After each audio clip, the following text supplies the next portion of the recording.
I have always been a fan of monsters. Since I was little, there's something about this idea of monsters that just always appealed to me. Growing up in our public library, there was this collection of books, and it was all about the universal monsters. All the classics: Dracula, the Wolfman, Frankenstein, the Creature from the Black Lagoon, the Mummy. But it also had some of the not so classics, the Blob, the giant praying mantis, King Kong, and Godzilla. I must have checked these books out hundreds of times. They told the plot of the movie, the main movie, but it would also tell you every iteration that had been made since. It would break down the monster, what its weaknesses were. It was an encyclopedia entry. It was kind of like a Wikipedia page before Wikipedia. And I checked those books out over and over and over and over again until I learned from a helpful librarian about Greek mythology. But my love, my monster of choice, the thing that I always loved was King Kong. There was something about the idea of a giant ape.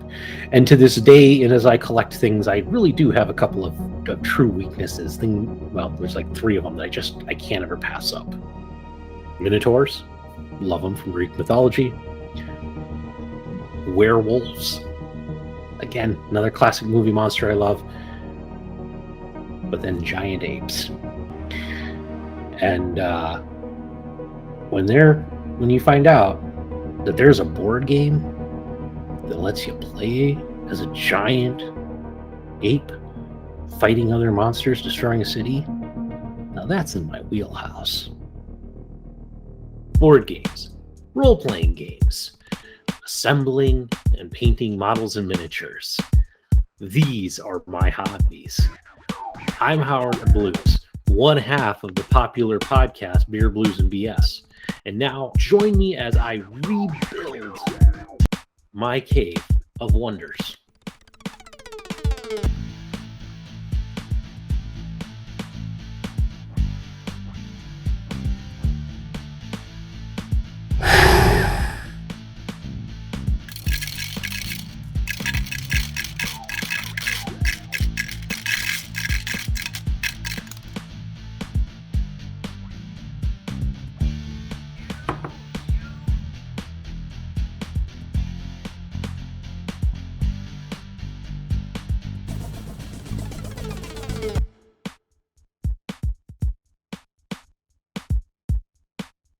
Hello, everybody.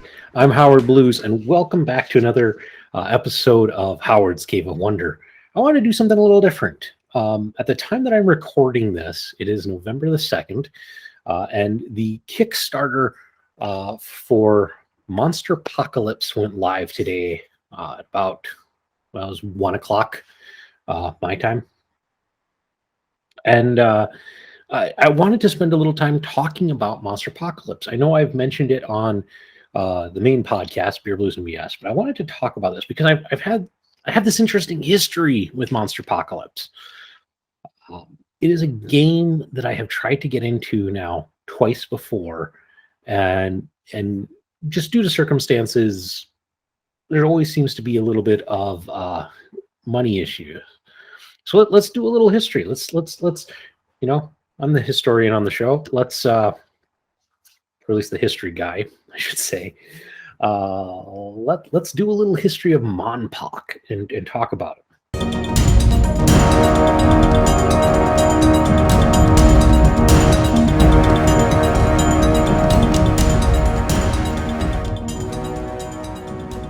Monsterpocalypse, or MonPoc as it's known for short, is a game by Privateer Press, a company that's probably more known for War Machine and Hordes and Riot Quests than Monsterpocalypse.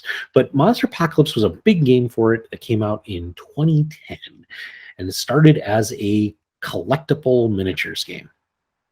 Collectible miniatures games at that time were on fire with things like the D&D miniatures game and such.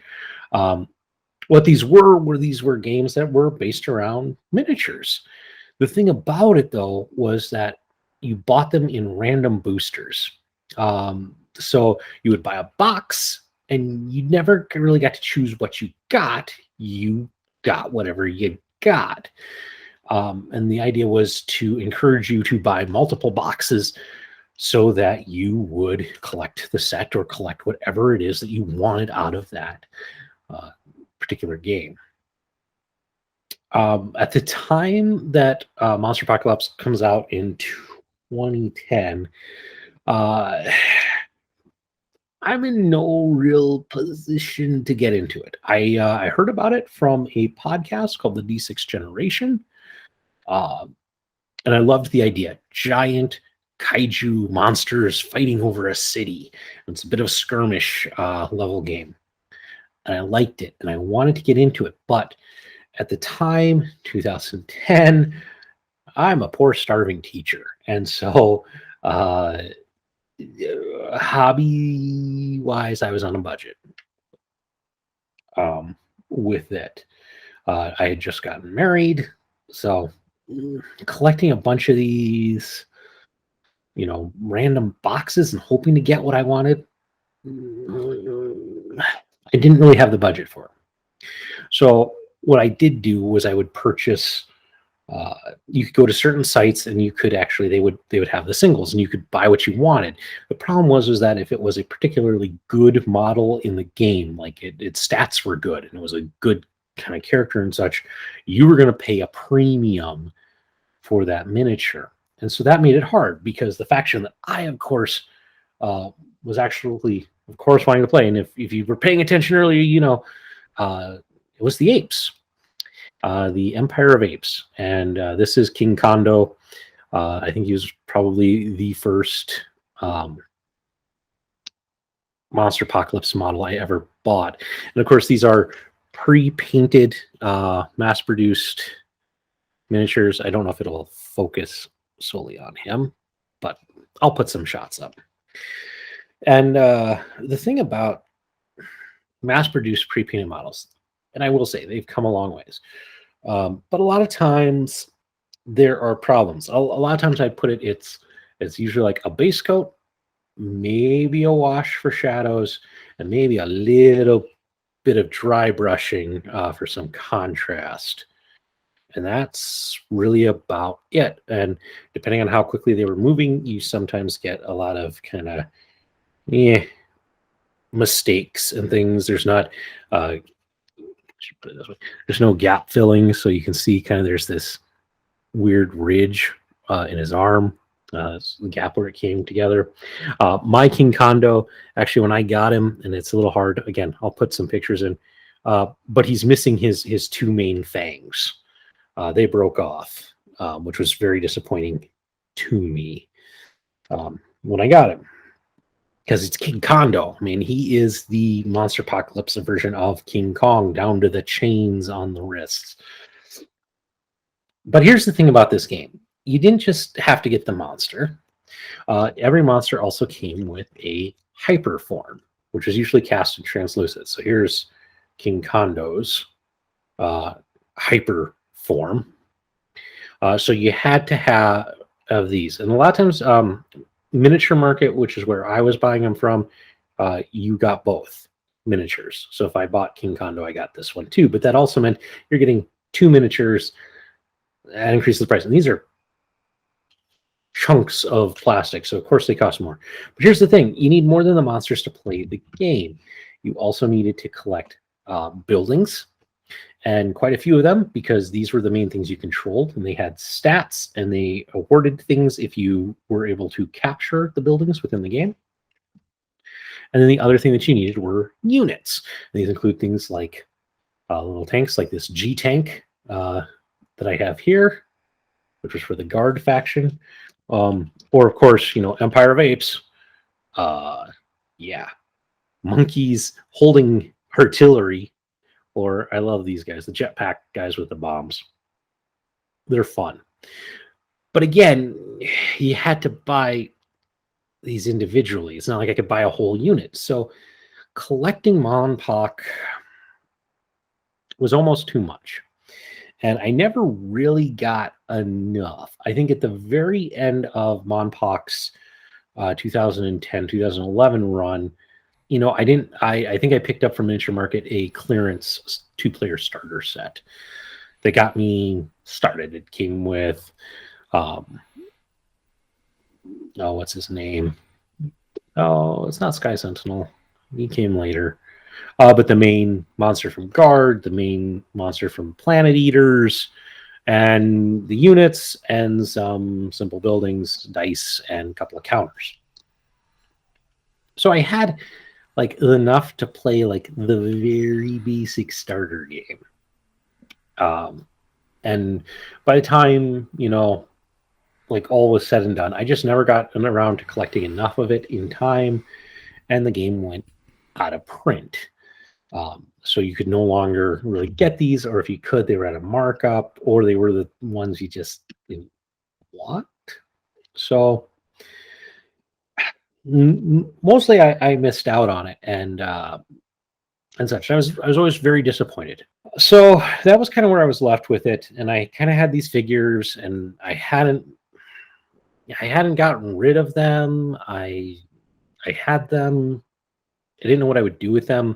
I think a part of me was like, well, hold on to this. I mean, a giant monkey like this could work in like D&D as a extremely large killer ape.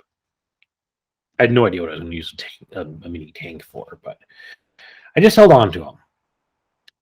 In 2018, Privateer Press announced that they were going to basically jumpstart and restart Monsterpocalypse again. But this time they were going to do it differently. This time it was going to be a hobby game. None of the blind purchases. And this time you would actually buy the units and the models that you wanted. They did a couple other things.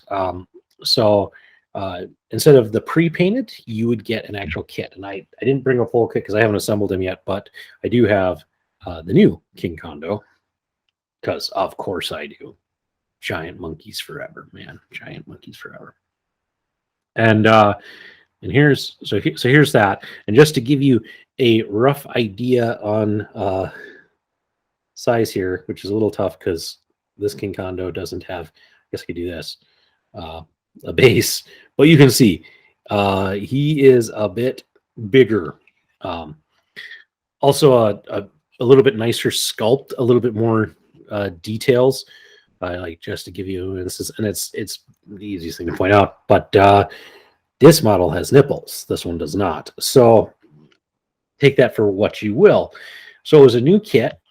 It's slightly more posable, not a ton, but you can do some customization with these. And because they aren't pre-painted, you can paint them however you want. So I could follow the classic paint scheme, but I could also do whatever I want on this particular King Kondo, which means if I wanted to move away from the blue skin and maybe go with a black skin, like an actual gorilla, like a King Kong, if I really wanted to do that, I could. So they brought these out, and I was excited. I bought both starters. There's to give you a little bit of idea of the game. You play with a team based off an agenda. There's protectors and destroyers. So you choose protectors. You can play with 2 monsters. They don't necessarily need to be the same faction. So I could play King Kondo and Sky Sentinel if I wanted. You can do those sorts of things and have a mix of units and a mix of buildings. So I picked up the starter sets for both agendas. So I have the Protector and the Destroyer agenda starter boxes up there. So I got those. Comes with a monster and some units, simple rule book, and a few other pieces that you need to play the game, some dice and things like that. And that was great. And I picked that up, and I picked up a few monsters here and there. If you look kind of over my shoulder, yeah, you'll see the 4 boxes there. There's a couple more hiding in there. But I really haven't picked up the buildings. I really haven't picked up the monsters. And I really haven't picked up units, because the units, they're cool, but they're not monster cool. So I picked those up, and I've had them. Unfortunately, like in 2018, I was working at the Chateau de Mores out in Medora, North Dakota. My wife was still Lefty was here in Bismarck, attending nursing school, and um, I'm not going to say like we were broke, but money was tight. You know, we were paying rent for an apartment in Dickinson, a mortgage. I just didn't have enough funds to really go whole hog into Monsterpocalypse when it came out in 2018. But I have followed it and occasionally, as I said, picked up things here and there.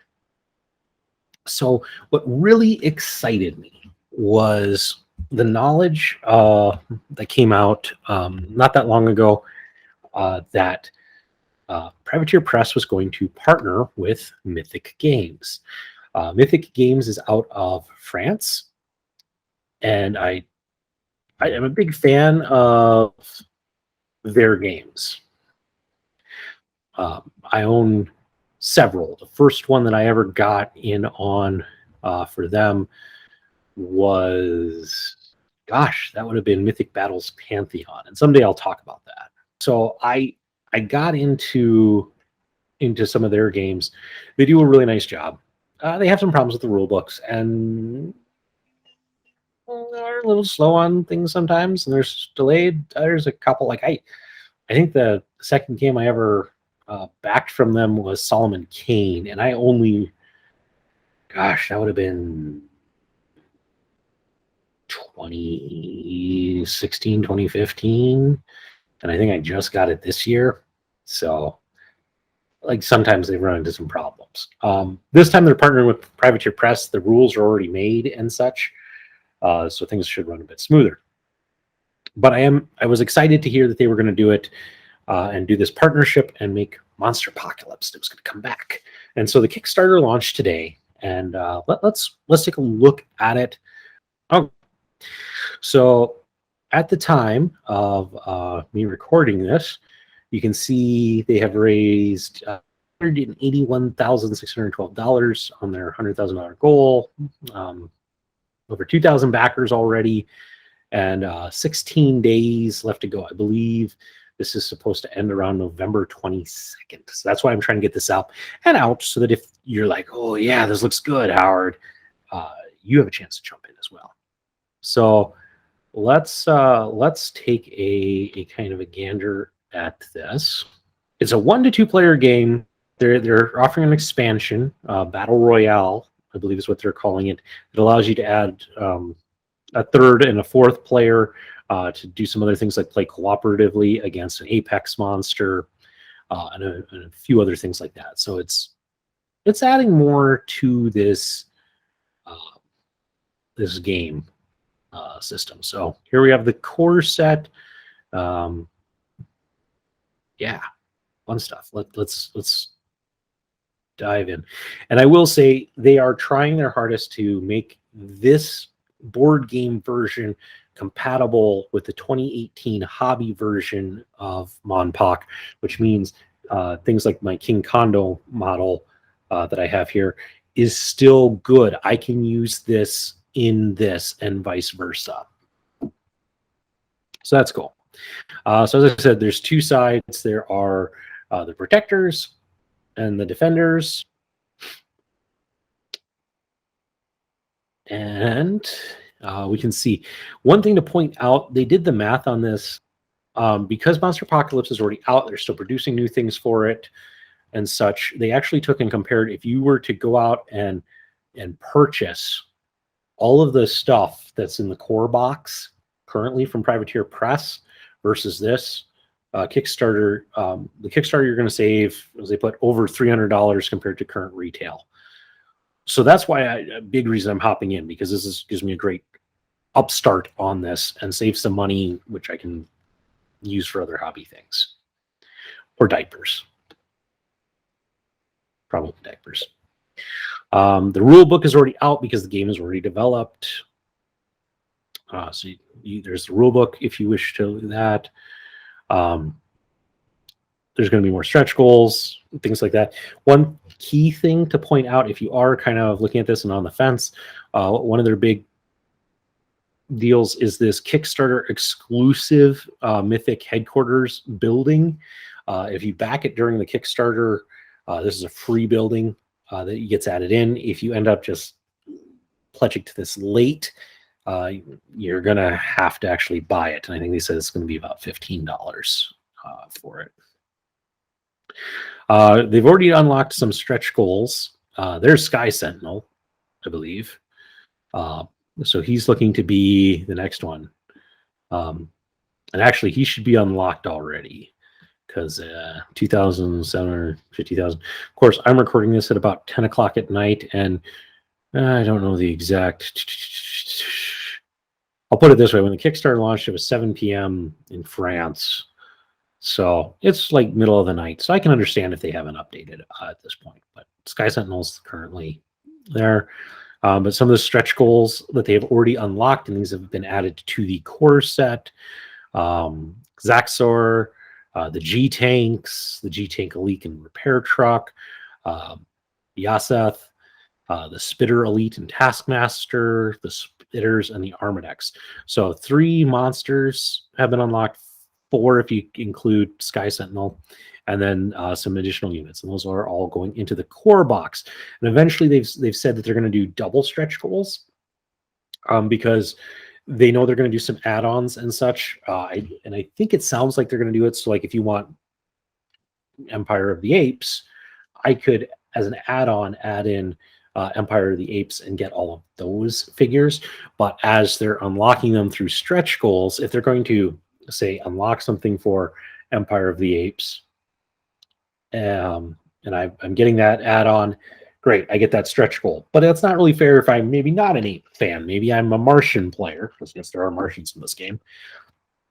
And I don't really need a giant ape, and it's not in the expansion I'm getting. That seems like unfair. So at the same time, they're going to try to unlock something in the core set. So there's always something unlocked, but if you're getting some of the other expansions, that you might be getting a bonus thing. That's the best way I can put it. So pledge levels, there's the Smasher pledge, which is basically for the core box, and you can see it comes with a slew of buildings, mostly the generic skyscrapers and apartment buildings, and then kind of the 4 headquarter buildings. That's one of the things, is each faction kind of has a headquarter building that, again, has some special rules to it if you capture it. 4 monsters to each side. In this case, they're doing Planet Eaters and Lords of Cthulhu, which is kind of their Cthulhu monsters. They have the Guard monsters and faction in here. That would be, if you're a fan of Pacific Rim and you always wanted to drive one of the Jaegers, that's really what Guard is. So there's that. And then there's the pterosaurs, which this guy here, whose name is escaping me, I think it says below, basically the Godzilla faction is kind of the way to put it. That's kind of your parody Rodan, your parody Godzilla. And then units for both sides, double-sided game board, your dice pool boards. This game is about moving dice. You have kind of your unit / monster dice, you have power dice, and you have boost dice. And the cool thing about this game is, as you activate things, you're moving dice from one pool to another.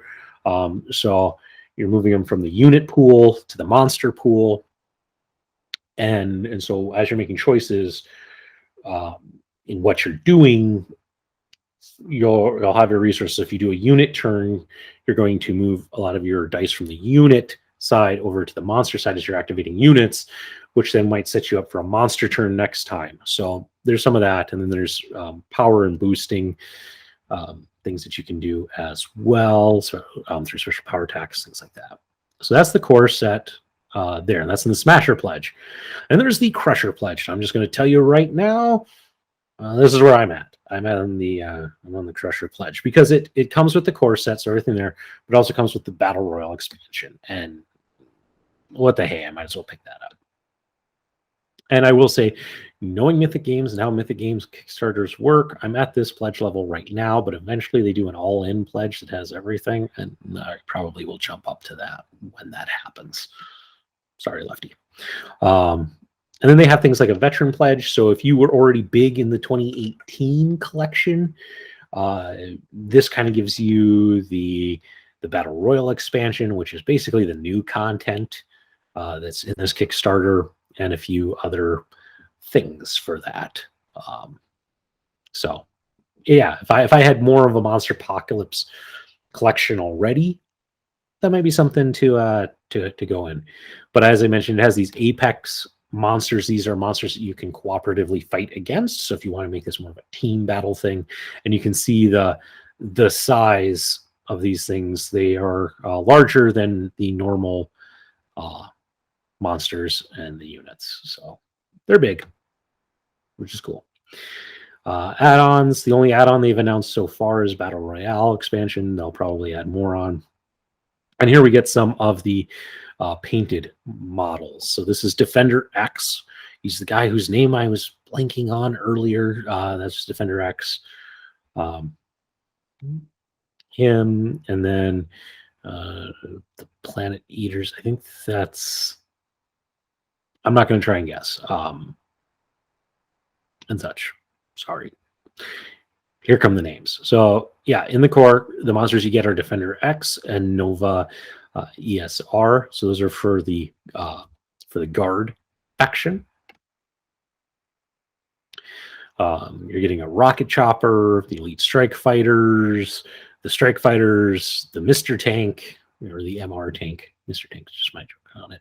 The elite exo armor and 3 exo armors. So not a lot of units to play, but it's some. Pterosaurs, you're getting Pterodrax, and Terracon is the name of the Godzilla clone. So as I said, these guys are your kind of Godzilla parody. One other thing that I should point out that's different from the 2018 release, the 2018, all of their bases were clear acrylic bases. The idea was that you could see through and see the game board below. Mythic has decided to do these fun scenic bases, and I do like those. I think that's going to be fun, especially when you look at like Terracon here and you see this lovely school bus on here. That'll be fun. That's a fun little detail. And then you can see their units, the Elite Bellower, the Bellowers, the Spikadoons, the Pterodrix, the Carnodons, and of course, elite units. And there's Lords of Cthulhu. There's Ulgoth, which is this cool blobby creature. Oh, he's going to be fun.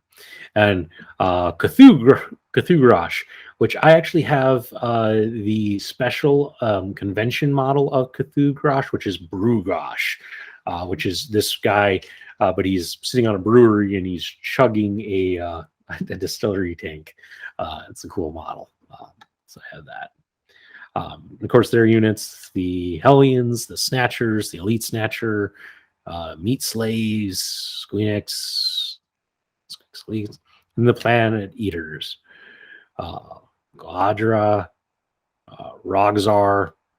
So there's those guys, the Explodahawks, the Destructomites, Chompers, Sturmitrix, Scorchers, Scorcherly.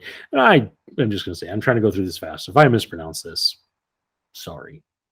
Trying to be fast. And then the buildings that you're getting in the core set, 14 apartment buildings, 6 downtown high-rises, which, I mean, you can see kind of the rendering of that. And then here's the old, well, actually, that's the skyscraper. I have the downtown high-rise. Future Howard, put the downtown high-rise up right here. You can see a little bit nicer model and such. There's the Guard Defense Base, the Harbinger, Comet Shard, the Void Gate, and Mount Terra. So these are those special base buildings for each of those 4 factions. We have the double-sided board. You get a monster stat card, which is kind of how they replaced the hyper form. So, as I said, with the others, like this is the 2018 King Kondo, you have, because you didn't have a hyper model, you have kind of the blue side, which is your beginning side, and then you have your hyper mode. And the rules and such change. So the idea is that when your health gets down, in this case down to like 7, you're going to flip the card, and your powers change, your defenses and such can change. It basically changes to kind of a last minute player level. So it's kind of to show change from all of the beatdown. So you get the monster cards, the unit and building stat cards, 52 colored dice, which is a good chunk of dice. You get debris tiles and the rule book. We have the dice plates, the bonus health card, because there's some things where you can get extra health. The Megaton mashup co-op card deck. Elite bases, that's so you can mark which units are elite. And then these monster health tracker clips that I will probably never use because they great way to damage the cardboard. So some more of the painted models. And again, the models come unpainted, so they're in different colors. So you could play red versus blue in this case. Or if you're like me and you like to paint, you can paint. So yeah, and this then runs through all of the gameplay and such. And I've kind of hinted at that. I didn't dive too deep into it, but you can definitely come and read through this, read through the rule book, and really get a bit more of a feel. They also have a couple of demo games of it. So if you want to see some of MonPoc action and real feel, they actually did a English version and then a French version. You can see there's also some previews, unboxings, things like that. So lots of stuff to go and check out and see if you want in on this. As I said, really at the point I'm recording this, 16 days. I think it's November 22nd, but it's something if you're interested in, you should get in on soon. One other thing is just be aware. Shipping is kind of a big deal in our current worldwide shipping stuff. There's been some issues with kind of VAT and taxes and things like that. So make sure you look into that, because there's going to be some of that you need to probably look at and consider when you pledge, and how much you're going to pledge, and all of that. Hey everybody, Future Howard here. I'm actually in the middle of editing this episode, and it's Thursday night, and I couldn't help but I wanted to give an update. Today, Thursday, Mythic released the first add-on for the Kickstarter, and it happens to be basically 2 factions, but it's the Simians, the Empire of Apes, and Uber Corp.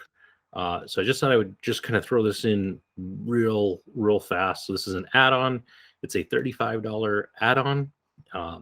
In it, you get the Empire of Apes faction, including the monsters White Dijon, and there he is. He's kind of the Yeti.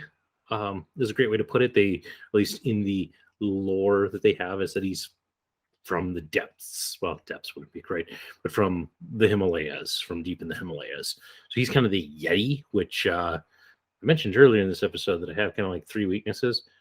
Really, it should be 4. Yetis. I love them. So he's in here. The other one, that's some cool art of him right there. The other one is this guy. This is General Hondo. I love this model, and I love it because this is a giant ape wearing body armor and using a rocket truck as a weapon. So that's awesome. So he's in here, and then they have some ape gunners and infiltrators. And I showed these models from the version 1 where it's basically giant apes holding howitzers. I love this faction. So they're in here. It also comes with their home base building. The Jungle Fortress is in here.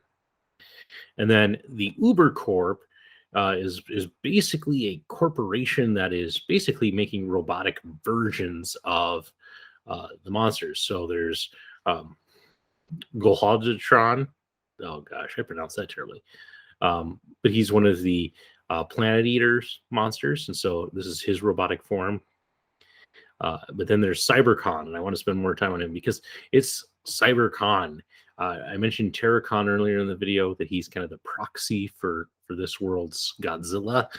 Here's Mechagodzilla, basically.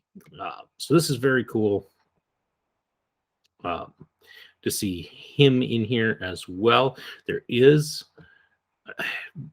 so far, hasn't been revealed in here, of course, King Kondo, my favorite guy because he's the parody of King Kong. There is a Cyber Kondo, and he hasn't been revealed either. So I'm hoping those are future stretch goals, both of them. Here are their units for Ubercore. So just really cool. There's their base building, which is fine. But I'm really excited about this. So that just got added into it, where you can have that on. One thing I need to also do, I need to fact check and correct, because when in the main video I said that this was going to end on the 22nd. There's actually 14 days left, and as I sit here and do my math, 4 plus 14 is 18, so it should actually be done on the 18th. So just to give you that little heads up, that if you are interested in this, you have until the 18th of November to back, which is part of the reason I'm working so hard right now to get this video out to you. So with that, enough said. I need to get back to editing so that this video can go out to you. I hope that you're all finding this game as exciting as I am. I'm so looking forward to seeing what else Mythic is going to put out with this. So it'll be good. So enough from future Howard, back to past Howard as he finishes up this video. It's on Kickstarter now. And again, I highly recommend picking it up, taking a look, and trying it. If you've never gotten into a game like this, or you've ever wanted to do a war game or a skirmish game, it's fun. If you're a fan of Pacific Rim, not that I would know how great Pacific Rim is. I'll watch it one of these days, I promise. One of these days I will take it off of this shelf up here and I'll actually watch it. But anyway, I hope you found this interesting. I would love to hear your guys' thoughts. If you made it this far and such, I would love to hear what you think of this game, and if you're interested and things like that. One of the things is eventually I am hoping to get them and actually paint them. So there might be some questions about paint schemes and such, but I mean it's cool. I mean, I'm holding King Kondo here, and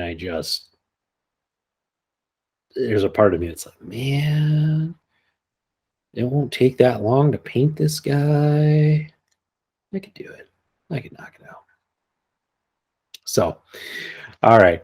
Thanks for joining me on this special fanboy gushing over cool monster mashing video or board games. I'm Howard Blues. Thanks for tuning in to Howard's Cave of Wonder. Keep checking out the show, and let me know if you want to hear and see kind of more of these kind of game history slash kind of what's in my collection videos. I'd like to do more. There's some that there's some interesting things that I have, and I think it would be kind of cool to talk about some of these things and some of the stories behind them and how I got into this. But this was MonPoc, and yeah, let me know. Let me know what you think. So that's enough for me. Enough rambling. Enough of that. That somewhere Kidder's like, just be done already. But again, thanks everybody for tuning in. We'll catch you next time down here in the Cave of Wonder.